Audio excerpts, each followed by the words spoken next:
ಸ್ಥಾನದಿಂದ ವಿಜಯೇಂದ್ರ ಬದಲಾವಣೆ ಹೇಳಿಕೆ, ಈಶ್ವರಪ್ಪ ಅವರು ಕೊಟ್ಟಂತಹ ಹೇಳಿಕೆ. ಇದಕ್ಕೆ ಮಾಜಿ ಮುಖ್ಯಮಂತ್ರಿ ಯಡಿಯೂರಪ್ಪ ಗರಂ ಆಗಿ ಪ್ರತಿಕ್ರಿಯೆ ಕೊಟ್ಟಿದ್ದಾರೆ.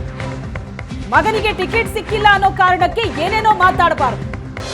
ಈಶ್ವರಪ್ಪ ಬೇಜವಾಬ್ದಾರಿ ಹೇಳಿಕೆ ನೀಡೋದು ಸರಿಯಲ್ಲ. ವಿಜಯೇಂದ್ರನಿಗೆ ರಾಜ್ಯಾಧ್ಯಕ್ಷ ಸ್ಥಾನ ನೀಡಿದ್ದು ವರಿಷ್ಠರು, ಸುಖಾಸುಮ್ಮನೆ ಆರೋಪ ಮಾಡೋದು ಸರಿಯಲ್ಲ ಅಂತ ಯಡಿಯೂರಪ್ಪ ಗರಂ ಆಗಿ ಮಾತಾಡಿದ್ದಾರೆ.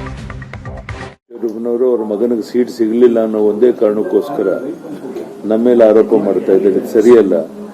ಯಾವುದೇ ತೀರ್ಮಾನ ತಗೊಳ್ಳೋದಾದ್ರೂ ಚುನಾವಣಾ ಸಮಿತಿ ತಗೊಳ್ತಾರೆ. ಆ ತೀರ್ಮಾನ ಸರ್ವಸಮ್ಮತ ತೀರ್ಮಾನ ಆಗಿರುತ್ತೆ ಹೊರತು ಯಡಿಯೂರಪ್ಪ ವೈಯಕ್ತಿಕವಾಗಿ ಯಾವುದೇ ತೀರ್ಮಾನ ತಗೊಂಡಿಲ್ಲ. ಆದ್ರೆ ಅನಗತ್ಯವಾಗಿ ಅವರು ಯಡಿಯೂರಪ್ಪನವ್ರು ನನ್ನ ಮಗನಿಗೆ ಸೀಟ್ ಕೊಡಿಸಿಲ್ಲ ಈ ಮಾತನ್ನು ಹೇಳ್ತಾ ಇದ್ದಾರೆ. ಬಹುಶಃ ಇನ್ನು 2-3 ದಿವಸದಲ್ಲಿ ಅವರು ಅರ್ಥ ಮಾಡ್ಕೊಂಡು ಸರಿ ಹೋಗ್ತಾರೆ ಅಂತ ಭಾವಿಸಿದ್ರು. ಈಶ್ವರಪ್ಪನವರು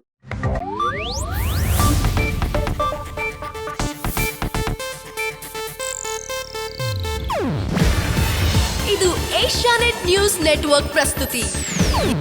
ನೀವು ನೋಡ್ತಿದ್ದೀರಾ ಏಷ್ಯಾನೆಟ್ ಸುವರ್ಣ ನ್ಯೂಸ್.